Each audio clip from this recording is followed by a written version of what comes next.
বিসমিল্লাহির রহমানির রহিম। আসসালামু আলাইকুম। ভিডিও ব্লগার তিনি চ্যানেল আপনাদের সবাইকে আরেকবার স্বাগতম জানাচ্ছি নতুন দিনের নতুন আরেকটা ভিডিও দেখার জন্য। আমি তানিয়া আক্তার তিনি বলছি ইতালি থেকে, কাছে এবং দূরে, দেশ এবং প্রবাসে যে প্রান্ত বসে ভিডিওটা দেখবেন, আশা করছি আল্লাহর অশেষ রহমতে সবাই সুস্থ আছেন, নিরাপদে আছেন।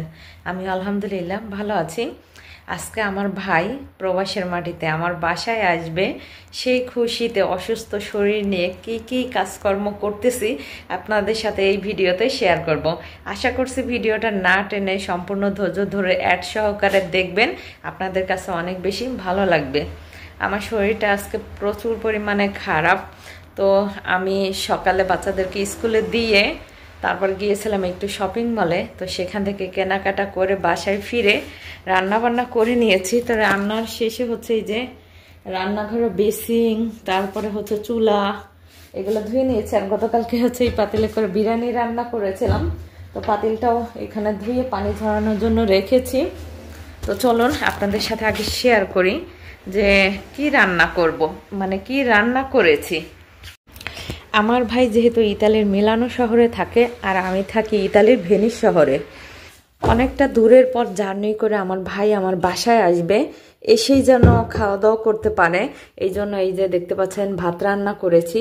আর ভাত রান্না করে আবার পাতিলের মধ্যেই রেখে দিয়েছি, যেহেতু শীতের দিন পাতিলের ভিতর রাখলে ভাতগুলো গরম থাকে, তরকারি পরে আবার ওভেনে গরম করে দেওয়া যাবে, কোনো সমস্যা নাই। এইদিকে হচ্ছে এই যে চিংড়ি মাছ দিয়ে কচুর মুখি দিয়ে আর সাথে একটু আলু দিয়েছি, এইভাবে আর কি মাখা মাখা ঝোল করে রান্না করেছি। তো তরকারি কালারটা কেমন হয়েছে সবাই জানাবেন। আর উপরে একটু ধনিয়া পাতা দিয়েছি। আর এইদিকে দেখতে পাচ্ছেন চুই ঝাল দিয়ে আর হচ্ছে আলু দিয়ে খাসির গোস্ত ভুনা করেছি। খাসির গোস্তর ঘ্রাণটা আমি না কেন জানি সহ্য করতে পারি না। আগে খাইতে পারতাম, কিন্তু এইবার হচ্ছে আনার পরে আরও একদিন রান্না করেছিলাম, খাইতে পারি নাই। আর এইদিকে যে গতকালকে রান্না করা একটু বিরিয়ানি রয়ে গিয়েছে। আর এখানে হচ্ছে এই যে ধনিয়া পাতা দিয়ে ডাল রান্না করেছি। তো আর কোনো কিছুই রান্না করিনি, যেহেতু শরীর অসুস্থ। আর ভাই যেহেতু আসতেছে, আসার পর আমাদের বাসায় তো থাকবে, ভালো মন্দ পরে আবার রান্না করে খাওয়ানো যাবে। আজকের মতো আপাতত এইগুলোই রান্না করেছি। আর আমার ভাই এসে যেহেতু এই বেডরুমটাতে ঘুমাবে, এই জন্য হচ্ছে এই রুমটা আগে গুছিয়ে রেখেছি। যেহেতু শীতের দিন ও অনেকটা পথ জার্নি করে আসবে, মানে ট্রাভেল করে আসবে হচ্ছে ট্রেনে, যার কারণে হচ্ছে অনেক সময় দেখা যায় কি ট্রেনে জার্নি করলে না মানে মাথা ব্যথা করে। ও আসার পর যেন একটু খাওয়া দাওয়া করে এখানে বিশ্রাম নিতে পারে, এই জন্য হচ্ছে এই যে আমি বিছানা টিছানা সব ঝেড়ে গুছিয়ে এখানে একটা হচ্ছে কমফোর্টার দিয়ে রেখেছি। এটা একেবারে নতুন, এখন পর্যন্ত গায়ে দেওয়া হয়নি। তো আমি আজকেই হচ্ছে ভিডিও করেছিলাম, গত ভিডিওটার লাস্টের আর কি অংশটুকু আজকে ভিডিও শ্যুট করে নিয়েছি। তো আমাদের এই কম্পিউটারটা আপনাদের কার কার কাছে পছন্দ হয়েছে জানাবেন। আর আমার ভাই আসা অবধি আমাদের সাথে কিভাবে সময় কাটায়, কিভাবে আমরা আনন্দ করি বা কি করি, সব কিছু আপনাদের সাথে এই ভিডিওতে শেয়ার করবো ইনশাল্লাহ। তো সবাই ভিডিওটা শেষ পর্যন্ত থাকবেন। আর হচ্ছে আমার এই চ্যানেলটি সাবস্ক্রাইব করে রাখবেন, নতুন ভিডিওর আপডেট আপনাদের কাছে ইনশাল্লাহ পৌঁছে যাবে। তো আমি অন্যান্য রুমগুলো গুছিয়ে নেই, চলেন। এই যে হচ্ছে আমাদের ড্রয়িং রুম। তো এই রুমে তালহারা এনে ওরা খেলা করে। গতকাল রাতে হচ্ছে খেলা করে এই যে খেলনাগুলো সব এলোমেলো করে এভাবেই রেখেছে, আমার আর গোছানো হয়নি, এখন এইগুলো সব গুছাই নিব। তো বেডরুমের অবস্থা হচ্ছে সবই এলোমেলো, কারণ আমি যে শপিং মলে গিয়েছিলাম অনেকটা সময় লেগেছে আমার বাসায় ফিরতে, তারপর তো রান্না বান্না করেছি, ওই রুমটা গোছাইছি। তো আজকে হচ্ছে এই বিছানার চাদরটা, মানে এই বেডের বিছানার চাদরটা উঠিয়ে ফেলবো। কয়েকদিন গায়ে মানে এখানে বিছানো হয়েছে, নোংরা হয়ে গেছে। আর কাঁথা বালিশ যা আছে সব ভাঁজ করে নিচ্ছি, পরে আপনাদেরকে দেখাচ্ছি। তো বেডরুম পুরোটা হচ্ছে গোছাই না হয়ে গিয়েছে। তো আমিও হচ্ছে রেডি হয়ে গিয়েছি, এই তো দেখতে পাচ্ছেন আমি রেডি। তো এখন চলে যাচ্ছি, কারণ আমার ভাই এখনো আসে নাই, তালহার স্কুল ছুটি। তো আমি এখন হচ্ছে জুতাটা পরেই বাস চলে যাব। মানে এতক্ষণ আমার ভাইও মনে হয় চলে এসেছে। ওয়ালাইকুম আসসালাম। এই তো আলহামদুলিল্লাহ ভালোই।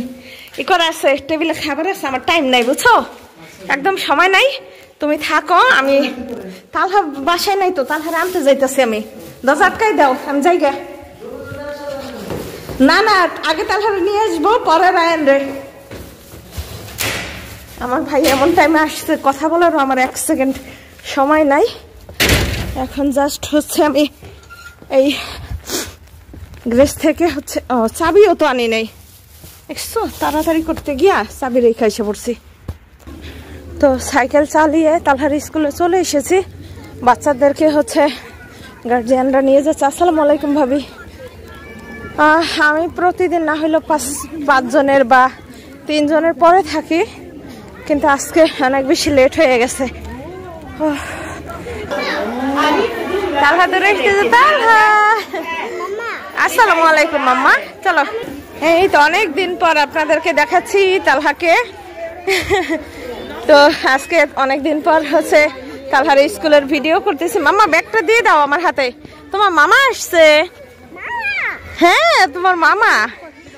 মামার কথা শুনতে দেখেন কি খুশি তালহা। আরে পারলে সে উইরা যায়। চলো চলো, এই যে তালহাকে নিয়ে আমাদের বাসার সামনে চলে এসেছি। তালহা এখন সাইকেল থেকে নামো। কেমনে নামবে বলেন তো? তালহা তো একা একা পারে না, তালহাকে হেল্প করতে হবে। আমি সাইকেল রাখতে গেছি গ্যারেজে, আর ও এখানে বসে আছে। উঠো উঠো, দাঁড়াও। কি বলছো? তুমি ছোট, আমি বড়। আমি ছোট আর তুমি বড়, মাশাআল্লাহ। তো মাত্র তালহাকে আনলাম, এখন আবার রায়ানকে আনতে যাইতে হবে। আর একটু পরে যাবো রায়ানকে আনতে। দেখেন তালহা লজ্জা পাইতেছে। মামারে সালাম দিও। ওই যে তোমার মামা। মামারে সালাম দাও, মামারে সালাম দাও। তালহা মামারে সালাম দিলা না? আমার ভাই ভাত খাইতেছে আর আমার আম্মু ভিডিও কলে আমার ভাইয়ের সাথে কথা বলতেছে। আম্মু দেখতেছে। আল্লাহ, হ্যাঁ আম্মু আইসা পড়ছি আমরা। আল্লাহ, এটা কে আনছে? তোমার মামা আনছে? এখন খুললো না, একটু পরে। হাই, তালহার জন্য দেখি চকলেট নিয়ে আসছে।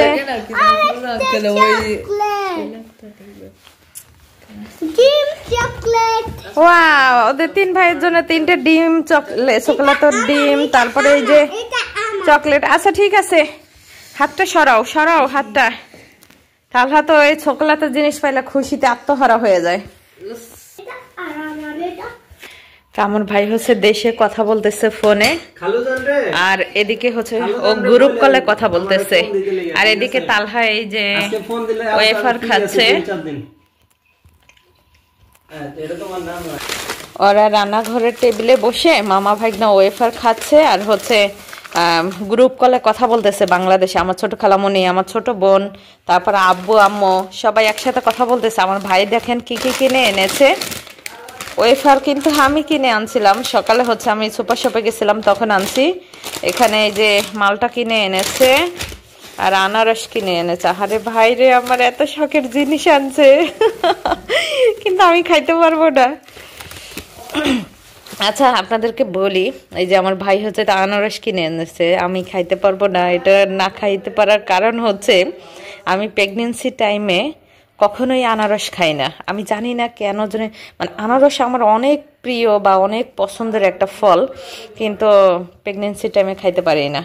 আমার ভিতর থেকে কেমন যেন একটা ভয় কাজ করে যে আল্লাহ কোনো দুর্ঘটনা ঘটবে কিনা বা কোনো বিপদ আপদ হবে কিনা। এই জন্য আমি প্রেগনেন্সির টাইমে কখনোই আনারস খাই না। পুরো 9টা মাস ধরে হচ্ছে আমি আনারস না খেয়ে থাকি। যখন হচ্ছে বেবি আল্লাহর অশেষ রহমতে দুনিয়াতে হাসে, তখন হচ্ছে আমি আনারস খাই। তো সবাই আমার জন্য দোয়া করবেন।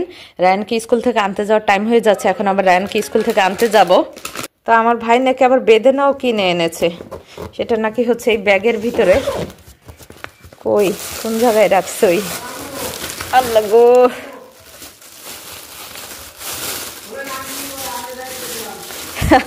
ও খাওয়ার জন্য রুটি কিনছিল, তো 3-4 দিন যেহেতু আমাদের বাসায় থাকবে, ও 3-4 দিনের ছুটি নিয়ে এসেছে, এই জন্য রুটিও সাথে করে দিয়ে এসেছে। আল্লাহ, আর এই দেশের রুটি বেশি দিন তো ভালো থাকে না প্যাকেট খোলার পরে। এই যে হচ্ছে সেই কাঙ্ক্ষিত আনারটা, ও খাওয়ার জন্য কিনেছিল, অবশেষে আমাদের বাসায় নিয়ে এসেছে। এখানে সব হচ্ছে ফলগুলো আমি গুছাই রাখতেছি ফলের ঝুড়িতে। না দৌড় দিও না, নো নো রায়ান, রায়ানের মাথা ঠিক নাই। যখনই বলছি যে তোমার মামা আসছে, ও ইচ্ছা মতো দৌড় দিতেছে। ওকে আমার আগে যাইতে পারবে বলেন? রাস্তা কত কত গাড়ি চলে। বাবা এখানে দাঁড়াও, গাড়ি থামবে, তারপর আমরা রাস্তা পার হব। ওরে রাস্তা পার করে দিয়েছি, এখন আর কোনো টেনশন নেই। ওর ডাইরেক্ট বাসার সামনে গিয়ে সীতাফোনে চাপ দিবে। আল্লাহর কাছে অনেক অনেক শুকরিয়া যে আমার একটা মাত্র ভাই ইতালিতে আছে বলে আমাদের কাছে আসতে পারে, আমাদের সাথে দেখা করতে পারে। তো সবাই দোয়া করবেন ওরে যেন আল্লাহ সবসময় সুস্থ রাখে, ভালো রাখে। তো রায়ান কিন্তু দৌড়াই চলে গেছে বাসায়, আর আমি হেঁটে হেঁটে যাচ্ছি, কারণ আমি তার ওর মতো দৌড়াইতে পারবো না। তো রাস্তায় আর কথা বলবো না, বাসায় গিয়ে কথা হবে আবার। এখন ভিডিও অফ রাখি।